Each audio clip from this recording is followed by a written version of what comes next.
नमस्कार, मैं भूपेंद्र पटवा। एकता न्यूज में आपका स्वागत है। चलते हैं खबरों की ओर। छत्तीसगढ़ में विधानसभा चुनाव करीब आ रहा है। पार्टियों के शीर्ष नेताओं की संगठन को लेकर बैठकों का दौर भी तेज हो गया है। सत्ता को लेकर जहां चैलेंज किया जा रहा, वहीं नेताओं के बीच जुबानी जंग भी तेज होती जा रही है। धमतरी में एक ही दिन सत्ता पक्ष और विपक्ष के दिग्गज नेताओं का आना हुआ। दोनों ने ही मीडिया से चर्चा के दौरान एक दूसरे पर गंभीर आरोप लगाए। विधानसभा के नेता प्रतिपक्ष धर्मलाल कौशिक ने छत्तीसगढ़ के मुख्यमंत्री भूपेश बघेल पर विधानसभा के अंदर झूठ बोलने का आरोप जड़ दिया। कौशिक ने बोधघाट परियोजना का उदाहरण देते हुए कहा कि मुख्यमंत्री ने इस परियोजना को पूरा करने की चुनौती स्वीकार की थी, लेकिन 3.5 साल में सर्वे तक नहीं हुआ। उन्होंने कहा कि सीएम जनता के बीच अपनी विश्वसनीयता खोते जा रहे हैं। इसके अलावा आगामी चुनावों के बारे में कहा कि सीएम का चेहरा रमन सिंह होंगे या नहीं ये पता नहीं, लेकिन उनके 15 साल के कार्यकाल की चर्चा जरूर होगी। बोधघाट परियोजना को लेकर के मुख्यमंत्री के द्वारा बड़ी बड़ी बातें की गई। विधानसभा में जिस प्रकार से उन्होंने बातें रखी और कृषि मंत्री जी उसका समर्थन किए कि आपने नहीं बनाया डॉक्टर साहब, हम बना के दिखाएंगे। डॉक्टर रमन सिंह ने उनको चुनौती दिया कि बोधघाट परियोजना को पूरा करने के बाद छोड़ दीजिए, आप उसका डीपीआर बना करके दिखा दोगे तो मैं बोलूँगा कि मान जाऊँगा कि आप कुछ करने वाले हो। लेकिन दुर्भाग्यजनक स्थिति यह है कि 3.5 साल के कार्यकाल होने के बाद भी आज उसका डीपीआर को छोड़ दीजिए, प्रारंभिक सर्वे भी पूरा नहीं करा सकी। किस प्रकार से मुख्यमंत्री विधानसभा में बात करते हैं और बात करने के बाद में अपने कमिटमेंट को छोड़ करके लौटते हैं।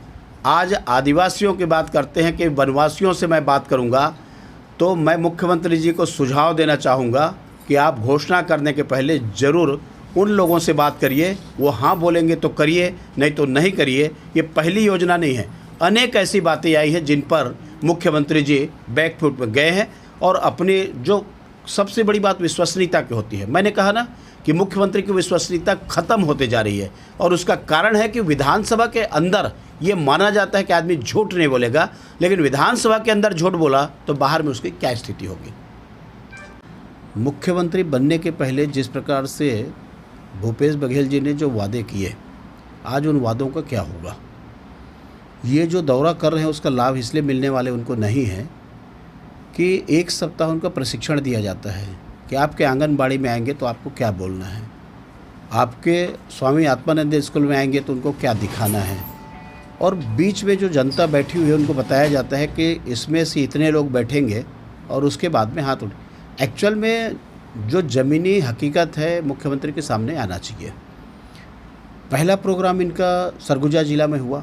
वहाँ के लोगों ने बताया कि साहब 10% कमीशन चल रही है और 10% कमीशन के बिना अधिकारी काम करने को तैयार नहीं है।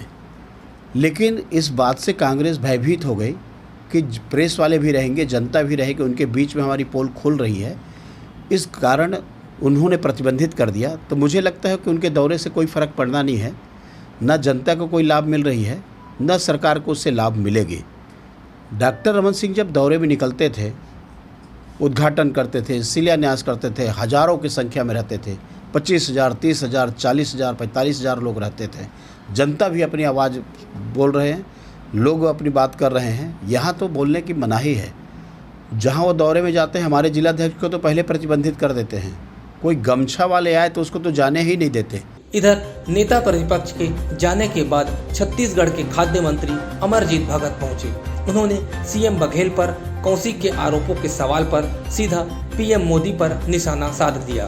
भगत ने नोटबंदी की याद दिलाते हुए कहा कि नोटबंदी से भ्रष्टाचार खत्म होने, खुशहाली आने का दावा किया गया था, हुआ कुछ नहीं। ऊपर से जीएसटी लादकर केंद्र सरकार ने देश की अर्थव्यवस्था की कमर ही तोड़ दी। देखिए, भारतीय जनता पार्टी, उनके नेता प्रतिपक्ष, इनको जनता ने विपक्ष में बैठाया। उनका काम है विरोध करना और वो अपना राजधर्म निभा रहे हैं। सही बात यह है कि छत्तीसगढ़ राज्य निर्माण के बाद पहला ऐसा कोई मुख्यमंत्री आया है जिसको पूरे प्रदेश की जनता पसंद कर रही है। इस देश के प्रधानमंत्री ने लोगों को सब्ज बाग दिखाया था कि नोटबंदी से देश में बहार आ जाएगा, देश विकास में आगे बढ़ जाएगा, खुशहाली आ जाएगी, आतंकवाद बंद हो जाएगा। जितनी बात उन्होंने कही एक भी पूरा हुआ क्या? नहीं हुआ ना। उल्टे फिर जीएसटी ला करके उद्योग धंधों को नया समस्या खड़ा कर दिया, बेरोजगारी बढ़ा दिया। आज इतने बात बोलने के बाद भी अगर उस पार्टी का कोई नेता किसी दूसरे को झूठ बोलने का आरोप लगाए तो ये हास्यास्पद बात है।